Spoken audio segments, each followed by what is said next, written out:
I wanted to talk about something personal. I just read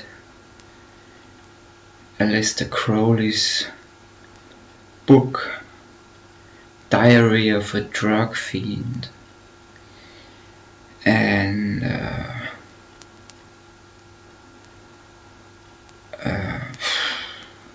this is like, this is like advertising drugs. It's unbelievable.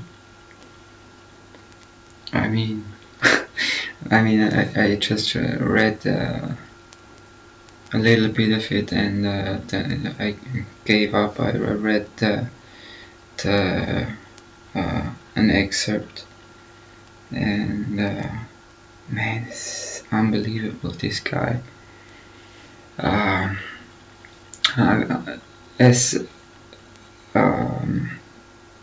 As a comparison, I wanted to talk about what I had to do to survive as a drug fiend. I nearly died of hepatitis C.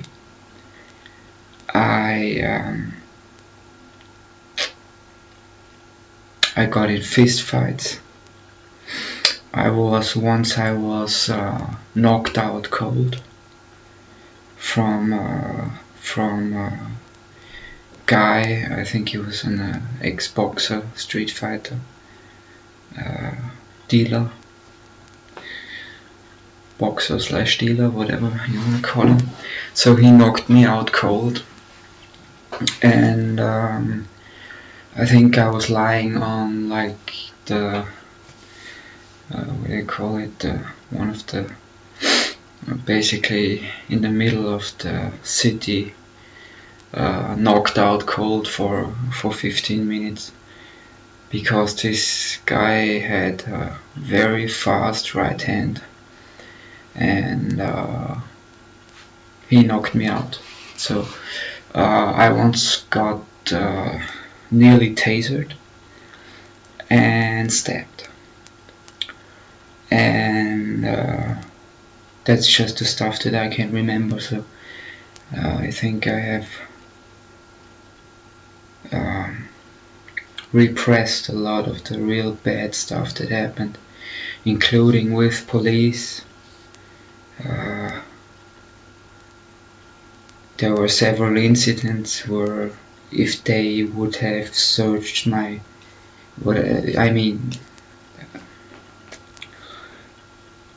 life of a drug fiend is the most miserable life that you can have. People would say, but what if you are in prison? If you're in prison, at least you have a release date. At least you know you can go home. If you're a slave to a white powder or some inanimate object, you have no release date. You don't know if you ever survive that. So arguably being an addict is much worse than being a prisoner, at least in my mind. And being a heroin addict means you need that stuff every 12 hours, so you basically are on the hunt all day, every day, for money and drugs. If they put you on morphine, you have 24 hours. If they put you on methadone, you maybe have 48 hours before you get physical withdrawals. But methadone is extremely harmful to the body, because it's not an endogenous product. Morphine is at least produced in the body, so it's not like a liver toxin or something like that. So it doesn't destroy your organs. which might be the only good thing that you can say about morphine. But for example, they had a wonder drug 15 years ago or so, Subutex or Suboxone. I think it's called in America Suboxone, which is buprenorphine, which is made out of one of the alkaloids from the poppy plant.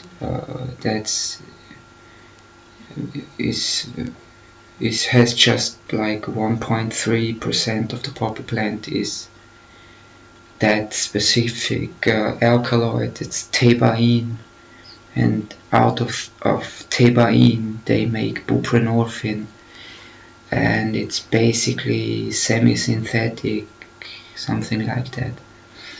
But I know one guy, because they said that's much better than the other stuff, and I used to take it too, so I got it too prescribed. And I know one guy who never switched to anything else. He always stayed on buprenorphine, and he died just recently.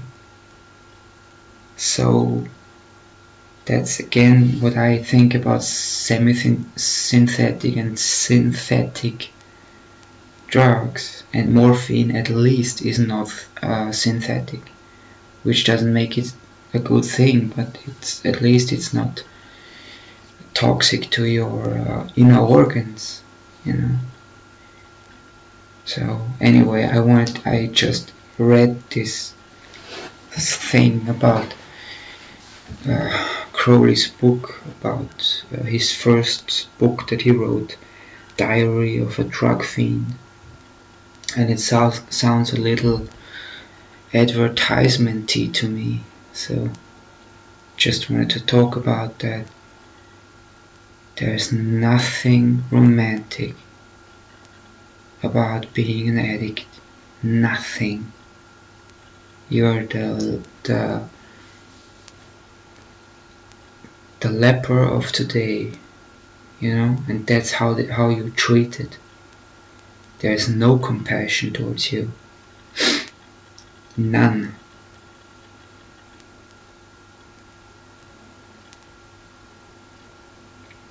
And if you give them any reason to dislike you, they will make your life a living hell.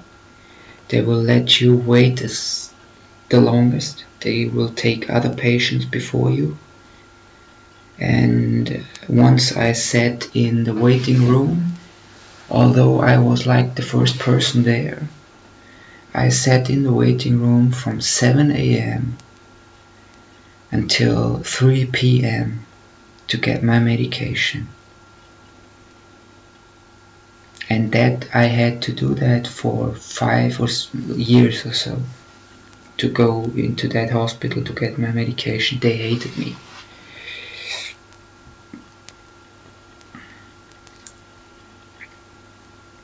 One of the reasons why they hated me is because I refused to get higher and higher and higher doses. And they want people as sedated as possible, because they don't make a lot of trouble, you know. The more sedated you are, the more they can sit you over there and shut up and sleep and you know, it's bad. It's really bad to experience that. Not only for you, but for everyone who likes you, or liked you, or your parents, or whoever is involved with you, and you're going to be deserted. And that's going to hurt too. And you will, and it becomes a vicious cycle, you know. That's the only way you can escape your emotions, and your world gets worse and worse, and the only way you can escape for 30 seconds is to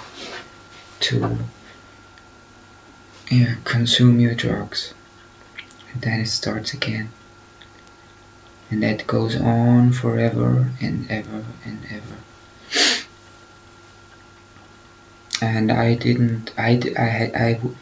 would have sworn 10 years ago that I'd be dead by 28, and that usually was my thinking at 28, and like clockwork, most of my friends died at that time. So, and what else did I have to do to survive? I did have to. I had, first of all, I had incredible luck. Secondly, like for example, when I was young, when you got hepatitis C, that could have been a death sentence. And the only thing that you could do is to take a cocktail of very, very, very strong drugs that were like 3 tablets 3 times a day, huge tablets, plus every Saturday you had to give yourself an injection with what was the medication called?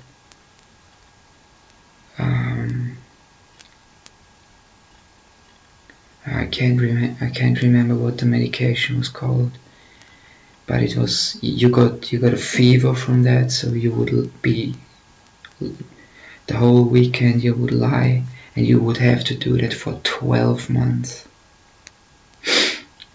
And I got hepatitis C, and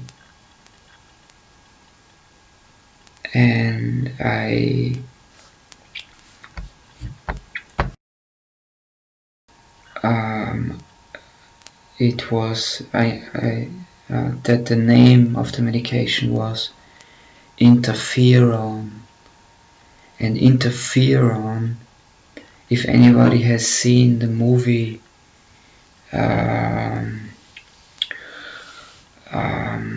with oh man, can't remember movie titles. It's about a guy who gets AIDS, and wait. So, excuse me. The movie is called Dallas Buyers Club, with his name I can never remember. Dallas Buyers Club, and he plays a guy called Ron Woodruff.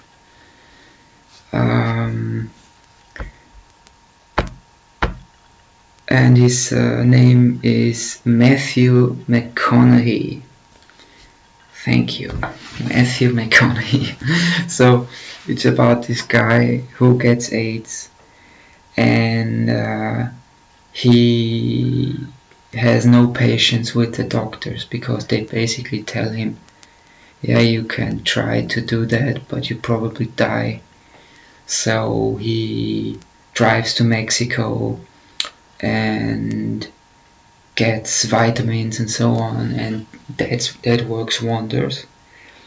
And because vitamins and orthomolecular medicine does work wonders, and they had one medication back then for AIDS, and they had a clinical trial at that. That's a true story, by the way, Dallas Buyers Club. And they had one drug that was ATC or ACT,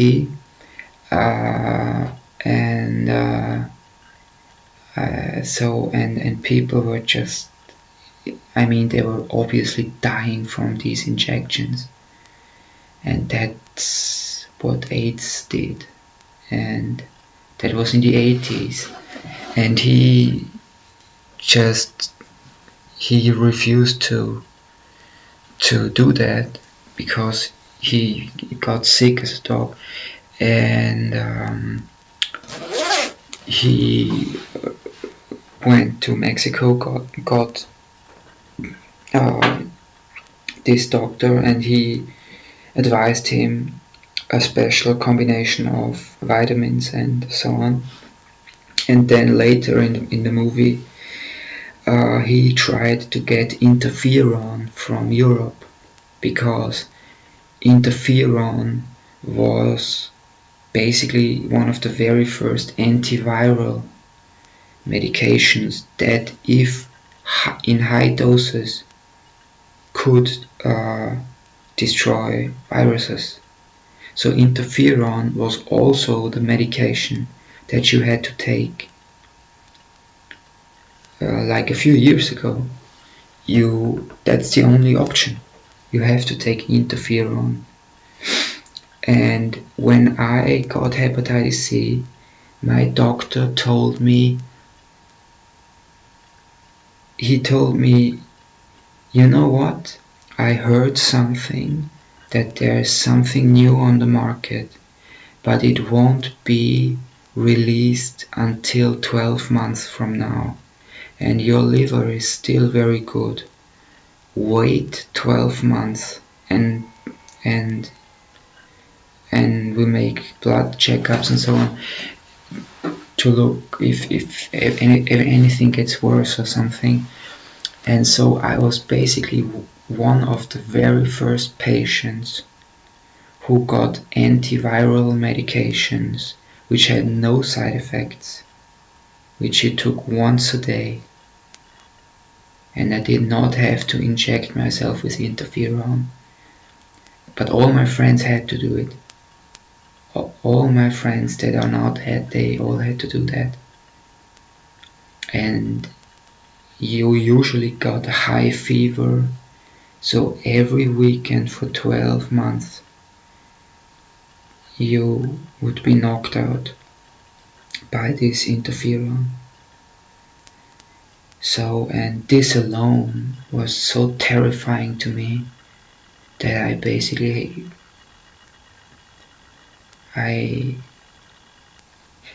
when I got the diagnosis that I have hepatitis C, there's something very peculiar that happens, because my doctor that told me that was so nonchalant with it that basically he told me when I was already leaving the office, and by the way, you have hepatitis C.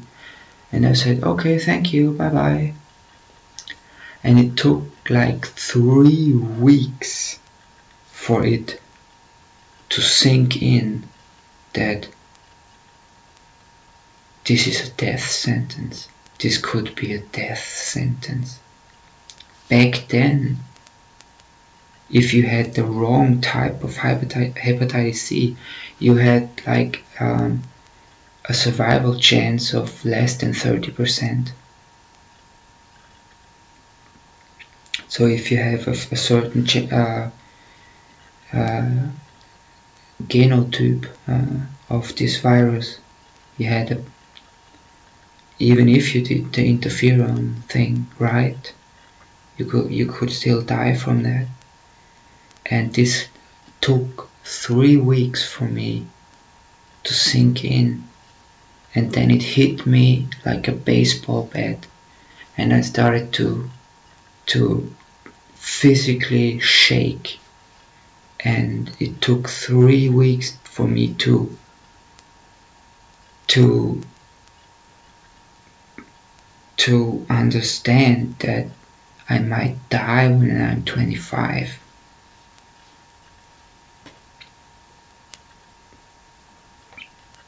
So that's the life of a drug addict. And they all get hepatitis C. It's just a matter of time.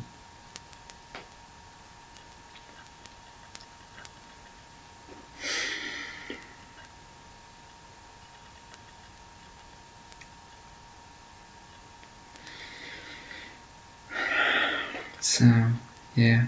Well, then I told you I was in rehab 5 or 6 times. The first time I was in rehab was in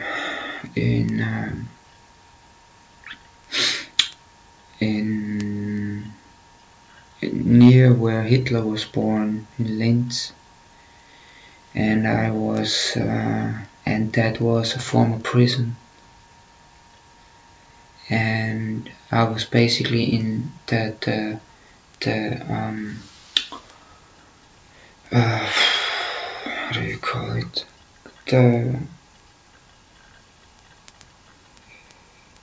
the place in the hospital for the drug rehabilitation, was basically in the inside.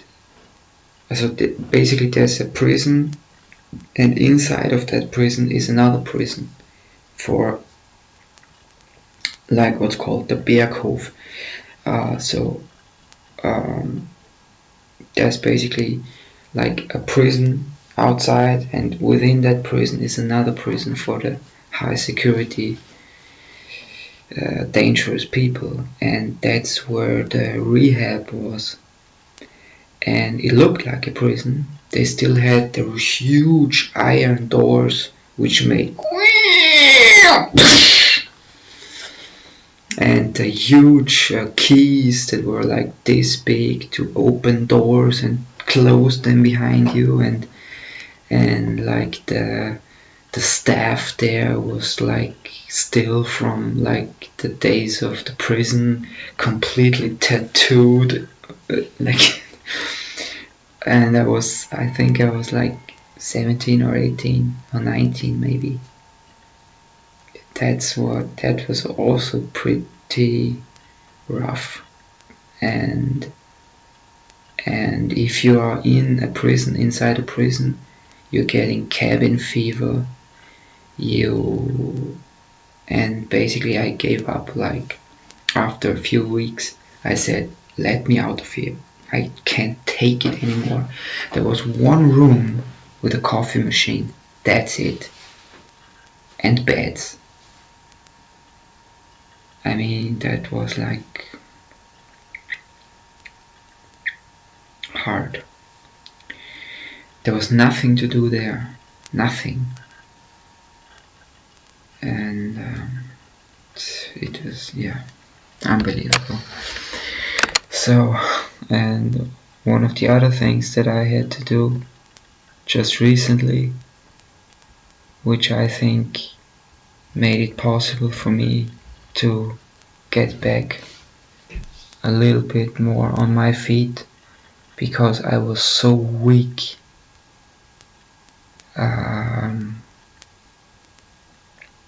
That basically I had to go to the doctor like once a week, and I had several blood tests made, and I still had the blood test from 2017, which was the last blood test concerning hepatitis, and I had that still in my room. And then I had a second one, which was 3 years later, and I never looked at them. And just recently, 4 months ago, I looked at them, and I saw that a few of the things are very, very, very low, and I googled what it means, and it was all concerning iron in the blood. So one of the things should be in a range between 16 and 300, and my blood test said I was at 14, so I was outside of the normal range, below what's even measurable. So my transferrin count, I think it was one of the 5 iron things, was less than normal, and that was from the blood test from 3 years ago. Then I had a second blood test which showed exactly the same. So basically I had 3 years without any iron in my body. None. I mean, and I always had chronic fatigue. I never felt like after I wake up in the morning I have more energy. I was always like completely chronic fatigue, as a unbelievable. So I go to my doctor and tell her, look, that there's a blood test, and she looks at it and says, yeah, so what?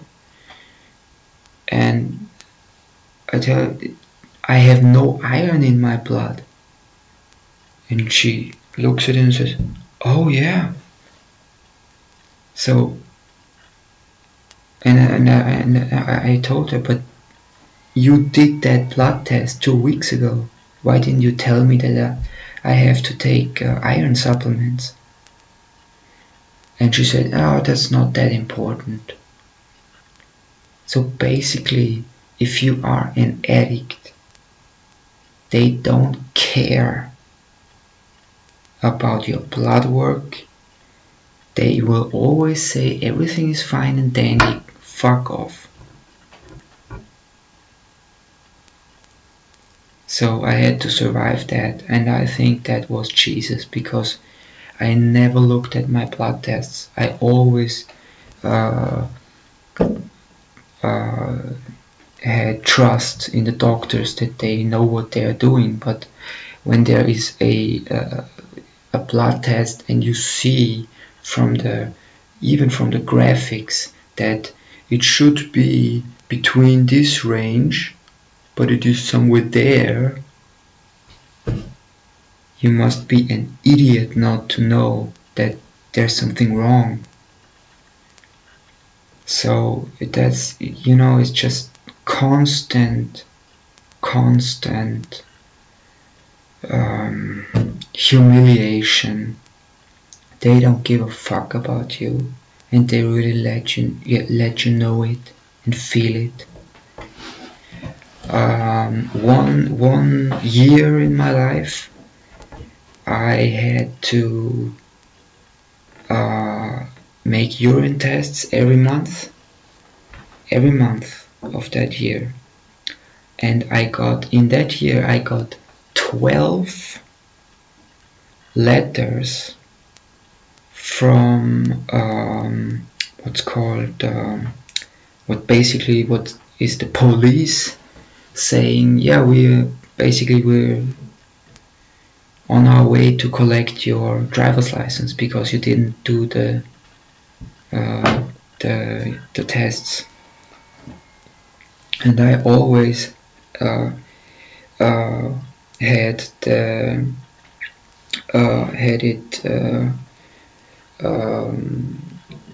proven that I did it with a signature from the laboratory, and I said, I made it. I just phoned the laboratory, they faxed it to you, it must be there.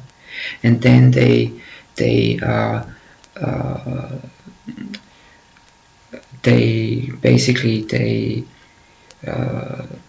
said, yeah, we'll look again, and now there's nothing here, and like 45 minutes later they would say, oh yeah, there it is, excuses, that it was a mistake.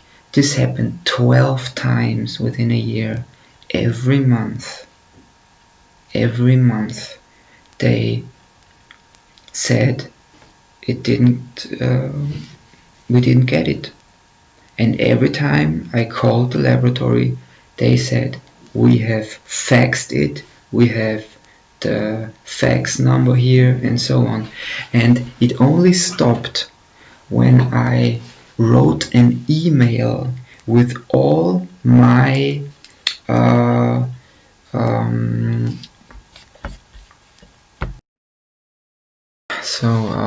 excuse me. So basically it stopped only when I wrote to the chief of this administrative building, and I sent him all my letters of confirmation that I did that, and I put on CC the not just the doctor, and I put like everyone in that building on CC, so that it would go around that this happens all the time. And I did that like 1 or 2 months or 3 months at a row, and they never ever complained again, never. So this was obviously chicane. So they are trying to make your life a living hell, and they are doing their best to achieve that. And I wouldn't be surprised if they got the facts, saw that okay, that's the urine test, and they threw it in the waste paper basket. Wouldn't surprise me at all. At all. I had to Google it. So the word for it is district captaincy.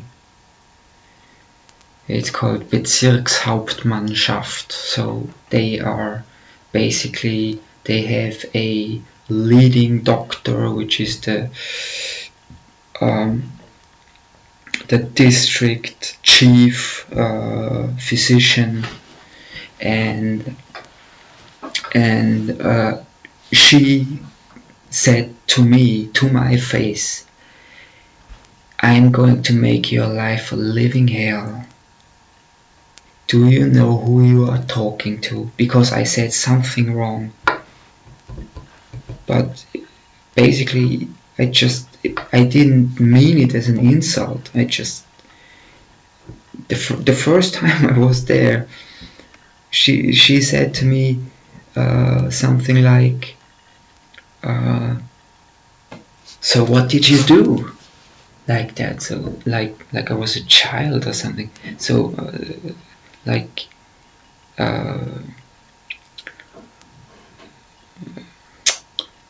so what have you done? Are you a criminal, or what is the crime that you're here for? Something like that. It's hard to translate anyway. So he had she had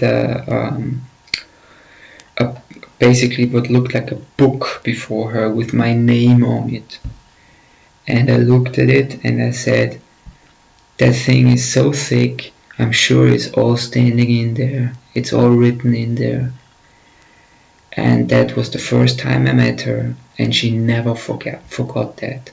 And she began to scream at me, and she yelled something like, do you know who I am? Do you know who you are talking to? I will make your life a living hell. And she did. And she did.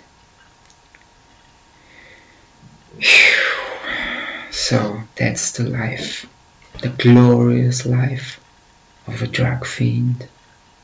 Not at all what Aleister Crowley said.